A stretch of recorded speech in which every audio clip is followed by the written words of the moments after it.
Hello everyone. उम्मीद करता हूँ आप सब अच्छे होंगे। दोस्तों, आज की जो अपनी वीडियो है वो थोड़ी हमेशा की जो टॉपिक है उससे थोड़ी अलग होगी। तो दरअसल बात ऐसी हुई कि मैं एक आईबी के जो भी पेपर हुए थे उसकी वीडियो सोल्यूशन बना रहा था मैथमेटिक्स के। और वो सोल्यूशन मतलब जब मैं बनाने लगा तो मैंने कुछ क्वेश्चंस किए, कुछ उसमें से निकले, कुछ उसमें से नहीं भी निकले। और हमें देखना पड़ता है कि कैसे हो सकता था, ये उसमें टाइम भी लगता है। लेकिन उन सब के बीच में मुझे एक चीज ये हुई कि वो वीडियो हो सकता है आप देखो और आपको ये लगे कि यार ये तो मतलब कोई भी कर सकता है, इसमें ऐसा खास क्या है। खास इन द सेंस कि टाइम इनको भी लग रहा है, टाइम ये भी सोच रहे हैं, कंफ्यूज हो रहे हैं या थोड़ा ऐसा इस चीज के बारे में मुझे लेकर था। तो मुझे ये लगा कि शायद एक मार्केट में मिसकंसेप्शन बहुत है कि बिल्कुल एक्यूरेट अप्रोच कोई हो। एक्यूरेट अप्रोच के बारे में मैंने बात करनी है। तो देखो, मैथमेटिक्स का ना मैं अपना ही अगर आपको बताऊं तो मैं अभी यहाँ पे एक आपको दिखाता हूँ, एक स्क्रीनशॉट दिखाता हूँ जो मैंने अपने ऊपर चेक किया हुआ है कि मैंने जो एग्जाम दिए उसको उसको मैं यहाँ पे लगा दूंगा। आप देख लेना। तो उसमें आप देखोगे कि मोस्टली जो, या एक मिनट रुकिए मैं अभी यहीं पर लगा देता हूँ। यस, तो मैंने यहाँ पे लगा दिया है फोटो। आप इसमें अभी फिलहाल क्वांट के स्कोर पर ही फोकस करें। तो आप देख रहे हैं एम टी एस 19 में 45.5 थे, सी एच एस एल में 19 में 42 थे। ये इसलिए क्योंकि एम टी एस के सिलेबस में एडवांस पोर्शन नहीं आता है और ये पेपर मेरे हिसाब से बहुत ईजी आया था, बहुत ईजी आया था इसलिए। सी जी एल 19 में 36.5 थे और ये भी पेपर ईजी ही माना गया था। एम टी एस 20 में आपको सेम अभी ऊपर जो रीजन बताया, सी एच एस एल में 40 आपको दिख रहा है कि 20 में मेरे आए थे।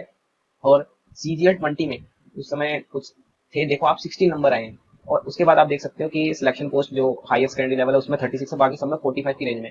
तो एक्चुअल में क्वांट में आपको ऐसे यहाँ पे 36 दिख रहा है और फिर एक 16 दिख रहा है। इसका कारण क्या है? तो जो मेन कारण है वो क्या है, वो प्रैक्टिस है।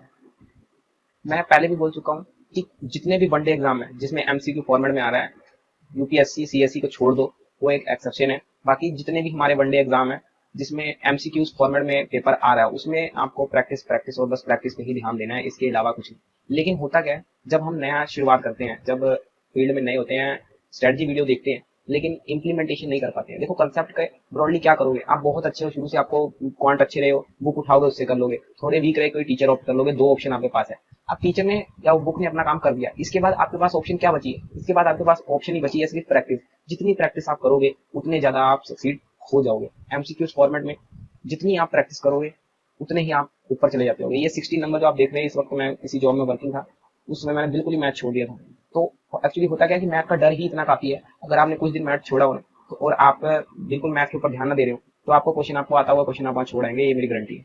उसके बाद 36 जो नंबर है, ये शिफ्ट काफी टफ है क्योंकि इस समय प्रैक्टिस अच्छी, क्योंकि तीनों एग्जाम, तीनों जो पेपर है वो एक दिन ही हुए हैं। और आप देख सकते हैं कि सॉरी, ये तीनों एक ही दिन हुए हैं, सब में 40-40 में, लेकिन इसमें 36 है। और यहाँ इसमें नॉर्मलाइजेशन अच्छा खासा हुआ है, 166 से अबव नंबर इसमें भी नॉर्मलाइज होकर बनी। तो बेसिकली यहाँ पे नंबर बताना नहीं है। अब आपने दो बातें समझ ली, कंसेप्ट तो क्लियर हो गया, प्रैक्टिस भी होगी। प्रैक्टिस में आप जरूरी नहीं कि जो टीचर बता रहा है वैसा ही सवाल आपको एग्जाम में देखने को मिलेगा, लेकिन आप ये सोचो कि आपको फोकस उन्हीं पर करना है। आपको फोकस 100 में से 100 लाने पर नहीं करना है। जो इसमें करेगा ना बिल्कुल फोकस, वो अदर सेक्शन को छोड़ देगा। और अब अदर सेक्शन के अदर जो वो है, वेटेज है, वो बढ़ गई है। तो आप ऐसी गलती ना करें। अब यहाँ पर जो तीसरा सेक्शन है वो मिस्टेक्स का है। अब मिस्टेक जैसे मान लो हमने कंसेप्ट कर लिया, प्रैक्टिस भी कर रहे हो, लेकिन अब सबसे ज्यादा दुख कब होता है? जब मॉक टेस्ट में आप अटेम्प्ट करते हो और आपके नंबर नहीं बढ़ रहे होते हैं। तो देखो, दो तरीके बता रहा हूँ। सबसे पहला, कैलकुलेशन बहुत बच्चे ध्यान देते हैं, बहुत बहुत बहुत बच्चे ऐसे हैं जो कैलकुलेशन पर ध्यान नहीं देते। तीसरा ये कि एक जो फॉर्मूला कॉपी होती है वो नहीं बनाते। ये दो आप कर लो। अगर आप प्रैक्टिस अच्छी खासी कर रहे हो लेकिन आपका स्कोर इंप्रूव नहीं हो रहा है, तो एक बार कैलकुलेशन और एक बार फॉर्मुला कॉपी जरूर बना के देखो। जो क्वेश्चन में टाइम ज्यादा लग रहा है, तीसरी चीज ये कर लो आप कि जिस क्वेश्चन में टाइम लग रहा है उसकी शॉर्ट अप्रोच सीखने की कोशिश करो।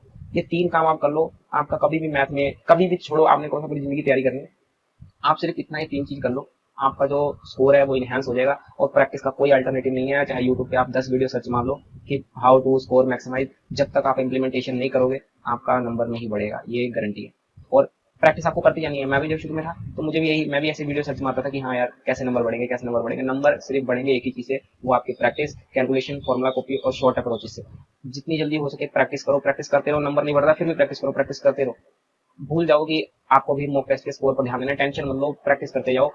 दिमाग में जितना ज्यादा हो सके कि क्वेश्चन देख के आपको सोचना ना पड़े। ये आपने बड़ी बार सुना होगा, CP of 6 article is equal to SP of 7 article. अब बताओ प्रॉफिट लॉस क्या है? प्रॉफिट या लॉस परसेंटेज पूछ लेता है। अब इसको आप इतना लिख रहे हो, उसके बाद एसपी नीचे लेकर आ रहे हो, 6 इधर ला रहे हो, इसको करोगे तो ऐसे में टाइम खराब होगा। आपको दिमाग में इतनी बात होनी चाहिए कि जब ऐसे सीपी के साथ जो होता है वो हमारा एसपी होता है, और जो एसपी के साथ होता है वो सीपी होता है। तो यहाँ पर हमारा क्या होगा? यहाँ पर हमारा लॉस होगा। कितने पर? 7 पे 1 का लॉस होगा। तो यहाँ पे 14.28 हमारा आंसर हो जाएगा। तो ये छोटी छोटी चीजें हैं, ध्यान दो, पक्का स्कोर इंप्रूव होगा। और मैं एक वीडियो डालूंगा आईबी के ऊपर, आईबी का जो सिक्योरिटी असिस्टेंट का पेपर है उसके ऊपर, कुछ सवाल उसमें बहुत अच्छे थे, तो देखना होगा तो आप जरूर देख सकते हैं। Thank you very much.